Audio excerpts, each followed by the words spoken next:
করলা নদীতে তলিয়ে গেল স্কুল পড়ুয়া। উদ্ধার কাজে এনডিআরএফ টিম, রয়েছে সিভিল ডিফেন্স, পুলিশ এবং দমকল বাহিনী। প্রতিদিনের মতো বৃহস্পতিবার বিকেলে জলপাইগুড়ির JYMA ক্লাবে বাস্কেটবল খেলতে এসেছিল 5 নম্বর ওয়ার্ডের বাসিন্দা মাধব আগরওয়াল। জানা গিয়েছে, মাধব জলপাইগুড়ি হলি চাইল্ড স্কুলের ছাত্র। খেলা শেষ করে বৃহস্পতিবার সন্ধ্যার মুখে 3 বন্ধু মিলে নদীতে স্নান করতে নামে। এরপর তলিয়ে যায় মাধব। এখন বর্ষাকাল, এই সময় করলা নদীর জলে প্রচন্ড স্রোত থাকে। চোখের সামনে মাধবকে ডুবে যেতে দেখে 2 বন্ধু নদীর পাড়ে উঠে স্থানীয় বাসিন্দাকে ডাক দেয়। ছুটে আসেন কিং সাহেব ঘাটের বাসিন্দারা। পরিস্থিতি বেগতিক দেখে তারা পুলিশকে খবর দেয়। এরপর খবর যায় সিভিল ডিফেন্স এবং পুরসভার ডিজাস্টার ম্যানেজমেন্ট টিমের কাছে। এরপর রাতেই তল্লাশি শুরু হয়, কিন্তু রাত 10টা পর্যন্ত ছাত্রটির খোঁজ না পাওয়ার পর খবর দেওয়া হয় এনডিআরএফ টিমকে। খবর পেয়ে চলে আসে এনডিআরএফ টিম। কিং সাহেবের ঘাট থেকে তিস্তা ও করলা নদীর সংযোগস্থল পর্যন্ত তল্লাশি জারি রয়েছে বলে পুলিশ সূত্রে জানা গিয়েছে।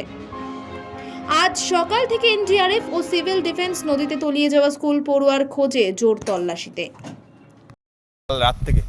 কালকে রাত থেকে দেখলাম সারা রাত ধরে ছেলেরা খুঁজতেছে। Civil defence, police, fire brigade সবাই মিলে খুঁজেছে। লোকাল ছেলে, তারপরে আমরাও ছিলাম সামনে, দেখলাম, কিন্তু এখনও অবধি পাওয়া যায়নি।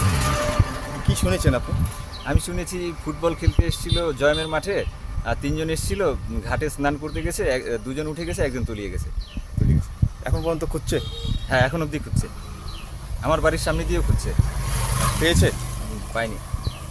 সেটাতে জানা যায় যে JYMA ক্লাবের পেছন দিক থেকে করলা নদীতে কেউ একজন পড়ে গেছে, কোনো বাচ্চা।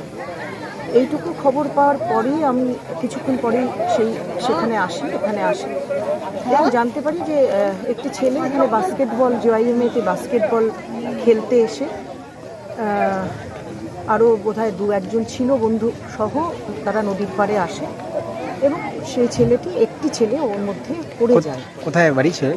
ছেলেটির বাড়ি এখানে এসে যে জানতে পারলাম 5 নম্বর ওয়ার্ড, আমাদের MCIC সন্দীপ মাহাতো যেই ওয়ার্ডের কাউন্সিলর, ওই সেই থানা মোড়ের ওইখানে যে আমাদের হোটেলটি আছে, ডক্টর ভৌমিকের বাড়ির পাশে লাগোয়া গলিতেই ওনার বাড়ি। একটি ছেলে হলি চাইল্ডে 9-এ পড়ে। এই মুহূর্তে সিভিল ডিফেন্সের পক্ষ থেকে সমস্ত তারা করছে। আমাদের জলপাইগুড়ি পুরসভার ডিজাস্টার ম্যানেজমেন্ট টিম ছুটে এসেছে এবং পুলিশ প্রশাসনও আমাদের সাথে আছে। তার পরিবারের লোকজনের সঙ্গে কথা হলো, তার মা এসছে এখানে। এটা প্রকাশ করার কোনো ভাষা নেই। তার একটিমাত্রই সন্তান।